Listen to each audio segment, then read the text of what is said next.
शिक्षकों का वेतन नहीं आया, होली कैसे मनेगी? बड़ा सवाल तो खड़ा हो रहा है। शिक्षक जो लाखों की संख्या में हैं, बड़े पैमाने पर शिक्षकों की बहाली हुई है और शिक्षकों को वेतन नहीं मिला है। ऐसा संभवतः पहली बार हो रहा होगा कि इतना बड़ा पर्व है होली का त्यौहार और शिक्षक बिना वेतन के होली का पर्व मना रहे हैं। तो बड़ी खबर है। इस बीच शिक्षक नेता अमित विक्रम ने बताया है कि आखिर कहाँ इस मामले में चूक हो रही है सरकार से और क्या कुछ हो रहा है, किस वजह से शिक्षकों का वेतन भी लटक रहा है। नमस्कार, दर्शन न्यूज में आपका स्वागत है। मैं हूं अनुराग। शिक्षकों का वेतन नहीं आया, सबके मुंह लटके हुए हैं। लाखों लाख शिक्षक हैं बिहार के अंदर और वो इंतजार कर रहे थे बेसब्री से कि कल भी हो सकता है कि वेतन आ जाए। हालांकि वेतन पर खूब हो हंगामा हुआ कल। जिस तरह से बिहार विधान परिषद के अंदर वेतन का सवाल उठा, नेता प्रतिपक्ष राबड़ी देवी ने भी सवाल उठाया, उस पर नीतीश कुमार गर्म भी हो गए और काफ़ी कुछ सुना भी डाला सीएम नीतीश कुमार ने, लेकिन वेतन नहीं आया। उसके अलावा तमाम जो शिक्षक नेता हैं, शिक्षक कोटे के नेता हैं विधान परिषद के अंदर, उन्होंने भी आवाज़ उठाई वेतन को लेकर, लेकिन शिक्षकों का वेतन नहीं मिला। बंशीधर ब्रजवासी हैं जो खुद शिक्षक थे और अब एमएलसी हैं तिरहुत स्नातक निर्वाचन क्षेत्र से, उन्होंने भी शिक्षकों के वेतन का सवाल उठाया बिल्कुल अनोखे तरीके से। कल ये सब कुछ देखने को मिला था सदन के अंदर, बिहार विधान परिषद के अंदर। शिक्षकों के वेतन के लिए काफ़ी रसाकसी हुई, लेकिन शिक्षकों का वेतन नहीं आया। अब अमित विक्रम सामने आए हैं जो शिक्षक नेता हैं, मुखर नेता हैं। मुखर तौर पर वो शिक्षकों की आवाज़ उठाते रहे हैं और फिलहाल जनसुराज में के प्रवक्ता भी हैं। उन्होंने बड़ी बात कही है कि आखिर वेतन क्यों नहीं मिल पा रहा है शिक्षकों को, कहाँ भ्रष्टाचार है, भ्रष्टाचार की जड़ कहाँ से है और भ्रष्टाचार जहाँ जिस जड़ से है और उसी जड़ की वजह से आज शिक्षकों का वेतन भी लटक गया है। क्या कुछ कह रहे हैं अमित विक्रम, सुन लीजिए आप। वेतन को लेकर के होली में वेतन नहीं मिल रहा है। जो भी विशिष्ट शिक्षक बने हैं उनका प्राण एचआरएमएस वाला जो काम है वो पेंडिंग है। और जहाँ तक ये खबर ये भी मिल रही है कि प्राण जनरेट कराने में, एचआरएमएस ऑनबोर्डिंग में बड़े पैमाने पर भ्रष्टाचार हो रहा है। बड़े पैमाने पे लोग पैसे का खेल कर रहे हैं, लेन देन हो रहा है, बीआरसी में भ्रष्टाचार हो रहा है। ये सारी समस्याएं बढ़ रही हैं। एक तरह से जो कहिए कि पिछले कुछ समय से जो देखने सुनने को मिल रहा है और जो खास करके हमारे नवनियुक्त शिक्षक साथी हैं, विद्यालय अध्यापक संवर्ग के जो हैं, वो भी सोशल मीडिया पे बहुत सारे उनके मैसेजेस मुझे मिले, जिसके बाद मैंने कल वो पोस्ट भी किया था कि इस तरह से घटनाएं हो रही हैं और मैंने अपने स्तर से एक जगह बात भी की कि इस तरह से जो है उसको रोक लाया जाए।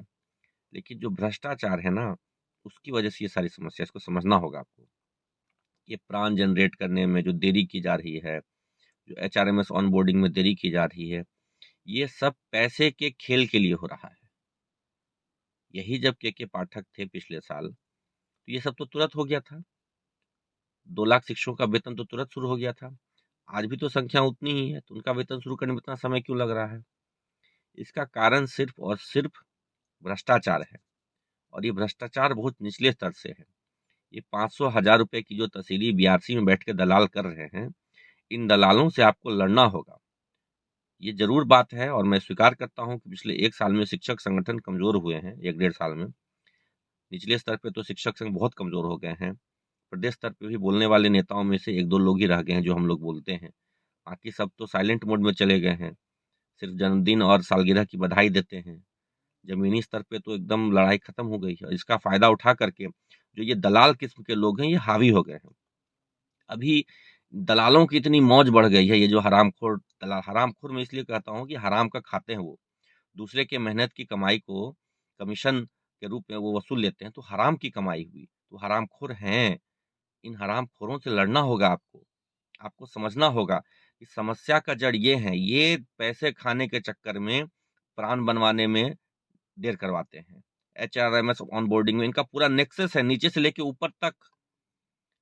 प्रखंड में बीआरसी में बैठ करके पैसे तहसीलते हैं और डीपीओ स्थापना के पास वहां जो किरानी बैठे हैं, जो कर्मी बैठे हैं, उनको जाके दलाली पहुंचाते हैं। इस वजह से ये सारा डिले हो रहा है और इससे हम लोगों ने लड़ना छोड़ दिया है, भिड़ना छोड़ दिया है। इस वजह से इनका मन इतना बढ़ गया है। इन दलालों की चांदी हो रही है, इनको लग रहा है कि कोई बोलने वाला नहीं है। तो ऐसी बात नहीं है। हम लोग इसके खिलाफ लड़ेंगे।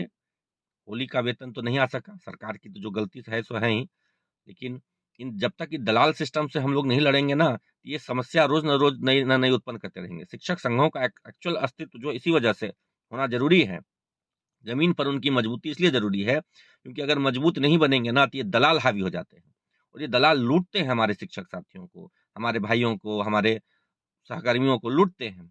और जो नवनियुक्त शिक्षिका बहने हैं उनके साथ तो मत बोलिए, उनको तो इतना दोहन कर रहे हैं, उनसे इतने पैसे ठग रहे हैं ये दलाल लोग, मत ही बोलिए। तो इन सब समस्याओं की जड़ ये दलाल टाइप के लोग हैं। इन दलालों से हमको लड़ना होगा, इन हरामखोरों से हमको लड़ना होगा। मैं लड़ूंगा, आप इनका नाम और नंबर, मुझे मोबाइल नंबर दीजिए, मुझे भेजिए, उसके बाद आप देखिए मैं इनका क्या दुर्दशा करता हूँ। सारी दलाली ये लोग भूल जाएंगे। आप लोग इस अभियान में मेरा साथ दीजिए। ये शिक्षा विभाग में जो भ्रष्टाचार है उसके खिलाफ लड़ना है और निचले स्तर से लड़ाई शुरू करनी है। ऊपर तक तो लड़ते ही रहते हैं, लेकिन निचले स्तर पे भी सफाई जरूरी है। ये जो कुछ शिक्षक लोग बैठ के दलाली कर रहे हैं, इनकी दलाली बंद करानी सबसे पहले। साथ दीजिए आप लोग।